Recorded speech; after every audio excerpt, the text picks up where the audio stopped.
Welcome to F007 Channel. Dukung terus F007 Channel dengan like, share, comment, and subscribe. Melanjutkan cerita berikutnya dari Battle Through the Heavens.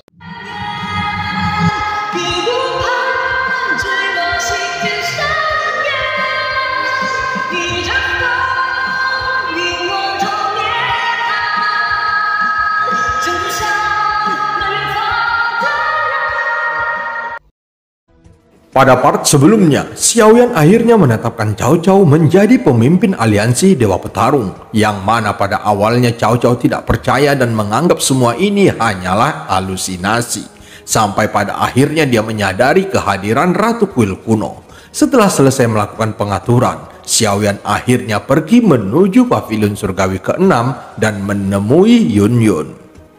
Xiaoyan tertawa ringan dan Yun Yun menatap Xiaoyan dengan mengernyit sedikit, lalu berkata dengan tidak senang, "Kamu belum mencicipi teh buatanku." Yun Yun perlahan membawa teh yang diseduh untuk Xiaoyan. Dia tersenyum dan mengambil cangkir teh lalu mengendusnya di dekat hidungnya dan meminumnya dengan lembut. Teh ini adalah teh terenak. Namun Xiaoyan ingin mengatakan sesuatu tapi dia menahannya dan langsung menelannya. Yun Yun melihat Xiaoyan dengan mata yang indah dan sedikit gugup. Xiaoyan tertawa canggung tanpa alasan, seolah-olah dia merasa apa yang ingin dia katakan sangat tidak pantas dalam situasi ini. Yun Yun terus menatap Xiaoyan diam-diam. Pada saat ini Xiaoyan bahkan tidak berani minum teh lagi. Dia bahkan batuk kering 2 kali dalam tegukan kedua dan kemudian segera mengganti topik pembicaraan. Pertarungan benua akan datang. Xiaoyan bergumam. Tubuh halus Yun Yun bergetar saat mendengar berita itu dan kemudian dia menatap Xiaoyan dengan kaget. Apa yang sebenarnya terjadi? Siapa yang memiliki kemampuan untuk menghancurkan dunia? Mata indah Yun Yun melebar dan kedamaian serta kebijaksanaan di matanya hilang. Lagi pula bagi Xiaoyan dan dia, benua Douqi adalah kampung halaman mereka, tempat mereka dilahirkan dan dibesarkan. Bahkan walaupun setelah ribuan tahun dan semuanya telah berubah, tetapi tampaknya masih ada perasaan di jiwa mereka yang terdalam. Sejenak hatiku terasa hampa. Ada sorot kesedihan di mataku dan sesaat aku tidak tahu harus berbuat apa. Dunia Taisu telah menginvasi kehampaan Laut Barat. Selain itu, benua Douqi dan benua Doudi juga telah lama dihancurkan. Xiaoyan melanjutkan, dalam ingatannya, benua Doudi adalah nama yang terdalam. Saat ini kekuatan Yun Yun meningkat dengan pesat setelah menerima warisan Dewa Bunga dan pelatihan dari Mei Ling setelah dia memasuki aliansi Dewa Petarung. Kekuatannya kini telah mencapai Dewa Petarung. Dia pernah berpikir bahwa kecepatan kultivasinya sudah sangat cepat. Tetapi ketika dia melihat Xiaoyan berdiri di atas 10.000 orang dengan mata penuh hormat yang tak terhitung jumlahnya, Yun Yun menyadari bahwa dia dan Xiaoyan tidak lagi berada di dunia yang sama. Namun dalam adegan ini mereka tampak akrab dan hanya ketika dia mengingat ke belakang, dia menyadari bahwa pemuda di gua waktu itu tidak pernah seperti ini. Apalagi ketika dia melihatnya melawan Jijing dan Raja Singa. Hanya saja perubahan identitas sekarang membuatnya menatap Xiaoyan. Mengenai apa yang dikatakan Xiaoyan, tampaknya dia sama sekali tidak memenuhi syarat untuk mengetahuinya, termasuk keberadaan Xiaoyan saat ini yang tampaknya sulit dibayangkannya. Aku berpikir akan menghabiskan seluruh hidupku di benua Doudi, tetapi aku benar-benar tidak menyangka bisa sampai ke tempatku hari ini. Terlalu banyak hal yang tidak ada hubungannya denganku telah terjadi. Sejujurnya aku cukup iri pada mereka yang bisa melihat akhir hidup, setidaknya mereka tidak akan tersesat atau kesepian. Yun Yun menundukkan kepalanya dan bergumam pelan. Dia tidak memiliki begitu banyak pemikiran rumit seperti Xiaoyan. Yun Yun hanya merasa bahwa dia tidak bahagia sekarang. Dengan kekuatan yang dimiliki, seseorang harus memikul tanggung jawab dan itu adalah harga untuk mendapatkan kekuatan. Tak satu pun dari kita bisa menghindarinya. Xiaoyan mengangkat tangannya dan meminum teh lalu meletakkannya. Aku juga berpikir bahwa teman lama tidak boleh minum teh ketika bertemu satu sama lain, tetapi harus meminum anggur yang enak. Xiaoyan berkata dan kemudian dua anggur dewa kuno muncul di tangannya. Ini adalah anggur berkualitas yang dibawa dari dunia dewa kuno. Tetapi Xiaoyan sebenarnya jarang minum anggur berkualitas. Namun saat ini dia harus minum dengan teman lamanya. Yunyun memandang Xiaoyan dengan serius. Matanya yang indah sedikit melengkung dan itu sangat indah. Setelah menuangkan anggur ke dalam cangkir teh, mereka merasa cangkir teh itu terlalu kecil dan menggantinya dengan mangkuk anggur. Meskipun anggurnya tidak terlalu manis, tampaknya hanya dengan cara inilah emosi yang sebenarnya di hati mereka dapat meledak. Yunyun jelas tidak kuat minum anggur dan pipinya memerah dengan cepat. Tapi untungnya dia menatap Xiaoyan dengan mata jernih. Xiaoyan, aku punya pertanyaan untuk ditanyakan padamu. Meskipun wajah Yunyun memerah, dia sebenarnya tidak mabuk. Lagi pula dia juga dewa petarung dan dia tidak mudah mabuk. Baiklah, aku akan menjawabmu sebaik mungkin. Xiaoyan merasa bahwa perasaannya terhadap Yunyun tampaknya tetap seperti saat berada di pegunungan hutan binatang iblis. Walaupun dia mencoba menguburnya di dalam hatinya, tetapi sepertinya dia tidak dapat melupakannya sepenuhnya. Apakah kamu yang menyelamatkanku saat di alam dewa bunga? Yunyun sebenarnya tidak memiliki kesan apapun pada kejadian itu. Bahkan saat terbangun, dia tidak dapat memastikan apakah itu mimpi atau kenyataan. Tidak, Xiaoyan menjawab dengan sangat tegas. Dia sengaja menyembunyikan hal ini pada Yunyun. Karena dia tidak bisa memberitahu Yunyun. Dia telah melakukan perjalanan melalui sungai waktu yang panjang untuk menyelamatkannya. Menurut waktu normal, apakah dia masih hidup atau telah mati, itu masih menjadi misteri. Dan ini pasti akan menyebabkan efek berantai jika Xiaoyan mengatakan yang sebenarnya kepada Yunyun. Kemungkinan efeknya akan segera berlaku. Adapun apa yang akan terjadi bahkan Xiaoyan tidak tahu. Jadi dia menjawab dengan sangat tegas. Dia harus membuat Yunyun merasakan di dalam hatinya bahwa bukan Xiaoyan yang telah menyelamatkannya. Aku belum pernah ke alam dewa bunga. Xiaoyan menggelengkan kepalanya dan terus menyangkal. Yunyun memandang Xiaoyan yang menjawab dengan tegas dan sepertinya menyadari bahwa Xiaoyan tidak berbohong dan matanya tiba-tiba menjadi kesepian. Aku merasa sangat kenal dengan orang yang menolongku dan aku berharap dapat bertemu dengannya di masa mendatang. Yunyun mengangguk. Xiaoyan tersenyum dan mengambil mangkuk anggur untuk diberikan ke Yunyun. Topik keduanya tidak terus berkembang, mereka hanya mengobrol dan sebagainya. Kadang-kadang ketika Xiaoyan berbicara tentang masa lalu, senyum manis muncul di wajah keduanya. Tampaknya semua kebahagiaan di antara mereka tetap seperti dalam ingatan keduanya saat berada di pegunungan hutan binatang iblis. Tapi waktu telah lama berlalu dan sepertinya kedua orang yang minum ini bukan lagi orang yang ada di hutan itu. Mereka sepertinya sudah melepaskan kenangan indah itu. Mungkin mereka semua tahu bahwa pihak lain ditakdirkan untuk tidak ada hubungannya satu sama lain. Dengarkan apa yang kukatakan. Kamu harus terus bekerja keras untuk meningkatkan kekuatanmu dan singkirkan pikiran apapun yang akan menghambatmu. Terlepas dari apakah dunia akan hancur atau tidak. Xiaoyan minum banyak anggur. Keduanya benar-benar seperti teman lama yang saling memberkati dan menasehati. Yunyun mengangguk dengan senyum yang belum pernah terlihat di alam dewa bunga maupun di aliansi dewa petarung. Wajahnya itu sangat manis dan terlihat dia benar-benar sangat bahagia saat ini. Keduanya minum banyak anggur saat ini dan Yunyun tidak menggunakan kekuatannya untuk menetralisir anggur di tubuhnya karena dia menyadari bahwa Xiaoyan akan pergi lagi. Dia sebenarnya tidak ingin melihat Xiaoyan pergi sehingga Yunyun memutuskan untuk mabuk. Apakah kita teman baik yang sudah bertahun-tahun tidak bertemu? Yunyun mengambil mangkuk anggur dan menatap Xiaoyan sambil tersenyum dan terlihat matanya sudah kesurupan. Xiaoyan memandang Yunyun dengan ketidakberdayaan di matanya seolah-olah dia mengingat ketidakberdayaan mereka berdua pada saat itu. Mereka berdua tampak berusaha keras untuk saling mengejar, tetapi hasil akhirnya masih penuh penyesalan. Tentu saja, Xiaoyan menjawab dengan lembut, sepertinya mereka hanya bisa berteman. Mungkin tidak ada salah satu pihak yang membayangkan mereka bisa bersama lagi seperti hari ini.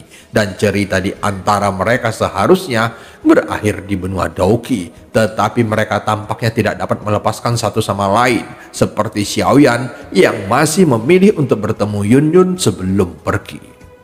Xiaoyan juga sebenarnya telah memimpikan kenangan di pegunungan binatang iblis beberapa kali, dan dia juga memimpikan tentang Yunyun, namun Xiaoyan ragu untuk mengatakannya saat ini.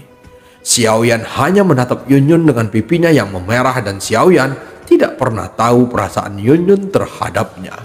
Pada saat itu, Yunyun sedang menjalankan misi sekte, dan secara kebetulan Xiaoyan membantunya. Berawal dari pertemuan itu, sebenarnya keduanya sudah memiliki rasa yang kuat untuk saling melindungi, namun mereka bertemu di waktu yang salah. Nasib terkadang begitu indah, seolah-olah beberapa orang ditakdirkan untuk melewatkannya. Apakah ini mimpi? Pada saat ini mata Xiaoyan sedikit linglung, dan saat yang sama Yunyun seperti masuk ke dalam ingatannya yang terdalam tentang pertemuan pertama mereka. Yunyun mengangkat tangannya lagi, namun segala sesuatu di sekitarnya sepertinya telah berubah dengan cepat. Saat ini Yunyun merasa Xiaoyan muncul di depannya dan dia sedang memegang ikan bakar yang sudah dia makan beberapa suap. Dia masih ingat dengan jelas bahwa ini adalah pertama kalinya dia memanggang ikan. Melihat ikan bakar di tangannya hitam seperti arang, Yunyun tersenyum kecut dan Xiaoyan benar-benar memakannya saat itu. Itu benar-benar membuatnya terkejut. Pemuda di depannya sedang menatapnya meski penampilannya menjadi malu, tapi tatapan matanya tidak bisa diubah. Tubuh Yunyun sedikit gemetar dan perasaan tidak enak menyebar dengan cepat serta pipi atasnya terlihat memerah. Dan kemudian secara bertahap memanas. Matanya yang semula lincah menjadi kabur pada saat ini, dan leher angsanya yang putih menjadi memerah. Xiaoyan, aku merasa ada yang tidak beres. Aku merasa tubuhku panas. Dia melihat Xiaoyan dengan mata kabur seolah-olah dia tidak tahu apa yang terjadi saat ini. Ada yang salah dengannya. Xiaoyan tersenyum kecut dan dia juga memegang beberapa suap ikan bakar di tangannya. Ini bukan bumbu untuk ikan bakar. Pada saat ini, semuanya seperti kembali ke gua itu. Hanya saja, meskipun Yunyun merasa sedikit kabur saat ini, kesadarannya masih jernih dan memberitahunya bahwa ini sepertinya hanyalah mimpi. Dan ini juga bukan pertama kalinya dia kembali ke sini dalam mimpi. Sepertinya dia sangat mabuk, sehingga saat bangun dia bahkan secara kasar tidak ingat bahwa dia sedang minum dengan Xiaoyan sekarang, dan dia berpikir bahwa segala sesuatu yang muncul di depannya hanyalah mimpi. Saat ini Yunyun berdiri terhuyung-huyung, dan lengan Xiaoyan tiba-tiba melingkari pinggang wilaunya yang lembut dan ramping itu. Kemudian tubuhnya sedikit membeku merasakan sentuhan lembut itu. Tapi kali ini dia tidak berbalik dan menampar Xiaoyan seperti masa lalu, dan dia jatuh ke dalam pelukan Xiaoyan. Alangkah baiknya jika obat pada saat itu lebih efektif. Yunyun bahkan menghidupkan kembali ingatannya dan bergumam di dalam hatinya. Jika pada saat itu sesuatu benar-benar terjadi di antara mereka, mungkin mereka tidak akan melewati situasi yang rumit ini. Yunyun hanya mengenakan rok polos. Dia tidak menolak telapak tangan Xiaoyan. Dia tidak tahu itu pantas atau tidak. Namun dia sudah melepaskan kain pengikat pinggangnya. Tubuh keduanya menjadi semakin panas dan mereka terengah-engah karena udara panas di antara hidung mereka. Saat telapak tangan Xiaoyan naik, kelima jarinya dengan kuat menggenggam dada Yunyun yang renyah. Sensasi sentuhan dari telapak tangan Xiaoyan terutama pada titik yang sedikit mengeras membuat sensasi sentuhan mencapai tingkat yang ekstrim, dan Yunyun akhirnya bersenandung ringan yang membuat suasananya menjadi tak terbendung. Kenapa kamu belum bangun? Yunyun berpikir di dalam hatinya, karena meskipun dia sering bermimpi sebelumnya, namun momen ini tidak seperti kejadian di gua itu. Mimpi ini benar-benar begitu nyata. Perasaan tidak berdaya pada tubuhnya semakin kuat dan tubuhnya yang panas sepertinya tidak terkendali. Tampaknya karena kulit halus dan lembutnya sudah tanpa penutup dan lengan kuat Xiaoyan langsung mendorongnya ke bawah. Tubuh keduanya saling bertemu sehingga membuat semakin terasa panas dan pandangannya menjadi kabur, seolah-olah mereka benar-benar kehilangan akal. Kegelapan gua dan tubuh putih membentuk kontras yang sangat besar ketika telapak tangan meluncur dengan lembut tepat di atas kulit halusnya. Tubuh halus Yunyun bergetar sedikit, bibirnya yang hangat dan lembut mengeluarkan kicauan. Dia bahkan merasakan benda keras yang menekan perut bagian bawahnya. Yunyun tanpa sadar mengangkat pinggangnya. Mimpi ini begitu nyata. Yunyun bergumam dengan suara rendah, tapi sepertinya dia tetap mengabaikannya. Hal-hal telah menjadi seperti ini. Yunyun benar-benar santai karena dia belum bangun. Dia hanya membiarkan mimpinya terus berlanjut. Penyatuan yin dan yang sangat berapi-api, dan tiba-tiba terdengar suara senandung genit dari dalam gua dan Yunyun membalikan punggungnya. Dia terus menekan suara tak terkendali di tenggorokannya sebanyak mungkin. Gelombang demi gelombang guncangan membuat Yunyun berangsur-angsur menjadi lebih kabur. Dan perasaan itu meningkat, kemudian berada di ambang batas ledakan. Yunyun mengangkat pinggangnya dan bergoyang dengan liar. Suaranya tidak bisa lagi menahan perahu yang berayun di seluruh gua. Dan tubuh putih itu bergetar dan terlepas di tanah. Namun serangan perahu tidak berhenti juga. Dia meletakkan tangannya di leher Xiaoyan dan mulai membelai punggung kokoh Xiaoyan dengan telapak tangannya. Yunyun telah membayangkan perasaan seperti itu, tetapi dia tidak pernah berpikir bahwa itu akan sangat luar biasa. Tampaknya segala sesuatu tentang Xiaoyan ditutupi dengan tubuhnya, dan dia sudah terintegrasi dengan Xiaoyan. Kulit Yunyun putih dan lembut, serta tidak ada bekas lemak di perut bagian bawahnya. Puncak besar dan lurus, penuh elastisitas, namun lembut dan terasa luar biasa. Yunyun memegangi wajah Xiaoyan dan menciumnya dengan ganas, dan karena ini, sekali lagi, membuat Xiaoyan mendapatkan kembali kekuatan bertarungnya dan dengan gila mendorong pinggangnya ke atas. Suara itu bergema di seluruh ruang dan bertahan lama. Ini sangat bagus. Mulut Yunyun bergumam, tapi perasaan kali ini membuatnya enggan untuk bangun. Tidak tahu sudah berapa lama waktu berlalu, dan sesaat kemudian terdengar suara gemericik air terjun di telinganya, dan suara itu semakin terdengar lebih jelas. Tiba-tiba Yunyun perlahan membuka matanya dan menemukan ada banyak guci anggur kosong di sampingnya yang tergeletak di atas meja. Aku sudah bangun.